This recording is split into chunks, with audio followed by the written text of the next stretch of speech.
Today is the day. It's my video day. I just had to do it. Today is the day. Okay, so I did say I was going to talk about MRes. I saw a video of someone, all this social...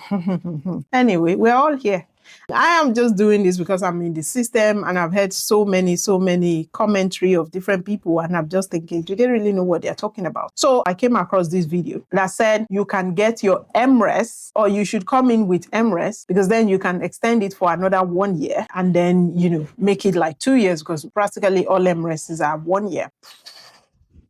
In my view, that's a very bad advice. Currently, I am heading a MRes program as a program lead. So I'm involved from start to the finish of how the program runs, the admission, and also students' graduation, and everything about MRes. And I feel some type of way hearing this kind of commentary on MRes. Truth be told, this is how it goes. You come in, you're put on the program, and that's the thing. Some people don't even know what MRes entails. As soon as you come in, you are doing a taught part of the MRes, because there will be some classes that will be taught, or there might be some MRes don't even have any element of teaching. It depends. But you're also put straight up onto research. So you're allocated a supervisor depending on your area of interest and the expertise available within the team. And this supervisor is going to support you throughout the research program, right? As part of the dissertation, part of the research. So they support you throughout. Now, what happens is when you finish your first year, remember this is a research degree. So when you finish your first year, which if you think about research and the idea of supervision and all that, is that you are not in class. Most time you're not in class, especially if you have finished the taught part of the MRes. That's if your program has taught part.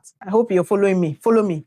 If your program has a taught part, you probably will finish that taught part in about 6 months of you starting your 1 year program. And so you will have the rest of this about 6 months to continue with your dissertation, which you have started right from start, right from scratch, right?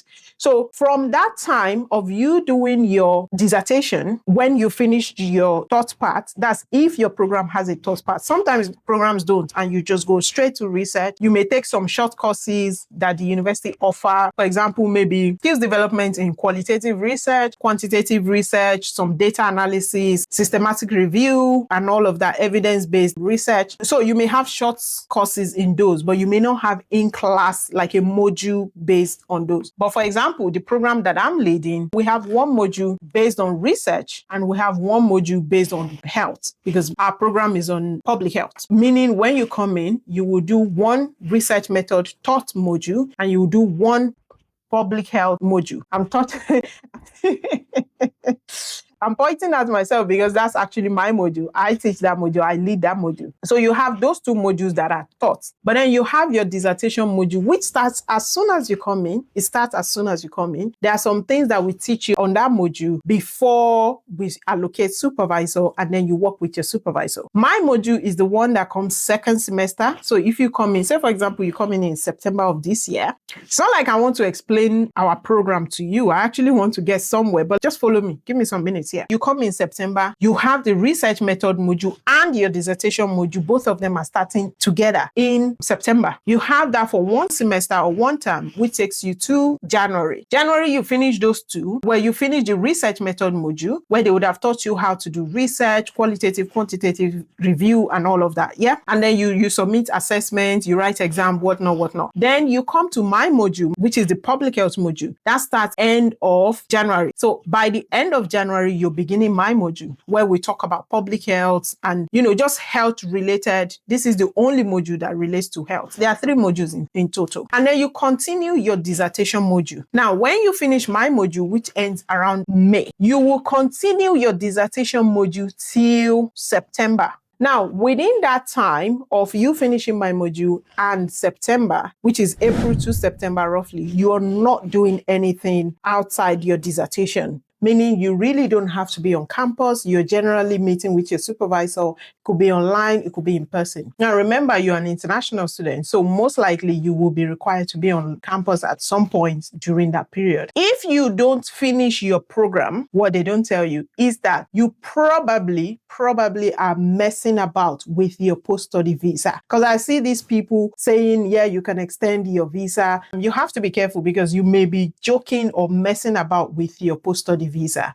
Now, some programs or some unis may, and I'm saying this very lightly, may be open to extend your visa very, very lightly. But in general, what I know, you probably won't be able to extend it. And because you're doing a research project, which you can do anywhere in the world, you can do from anywhere in the world. So most likely they may have you go back to your home country, finish up your writing up, and then submit. Everything you can do from wherever you are across the world. So you're playing with fire if you listen to that kind of advice where they are telling you to take your time and slow things down, and then you can extend your MRes for another 6 months, 1 year. That is very dangerous. I don't know why this is.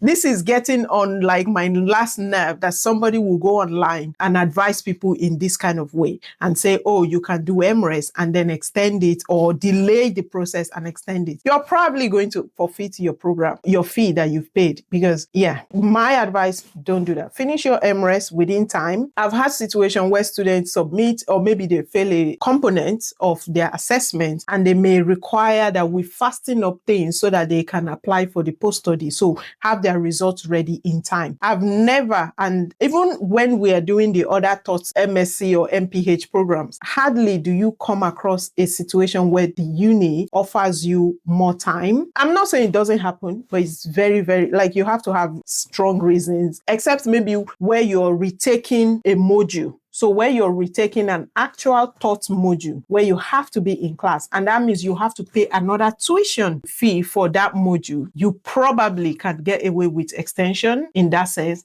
But MRes is mostly research and you're mostly doing this outside campus, meaning you probably would not have excuse to extend your visa because you're not even in classroom. So it's very dangerous, that kind of advice. I would advise get on with your work, finish as early as you can, which is within the time period that you're given, your 1 year, apply for your post-study visa and get on with life. Extending or intentionally messing about, especially with your research project, because you want to extend time, may not work because you can do research from anywhere and that can get you back to your home country way earlier than when you go through the regular route. All right, that's my bit. Got to go. Bye-bye.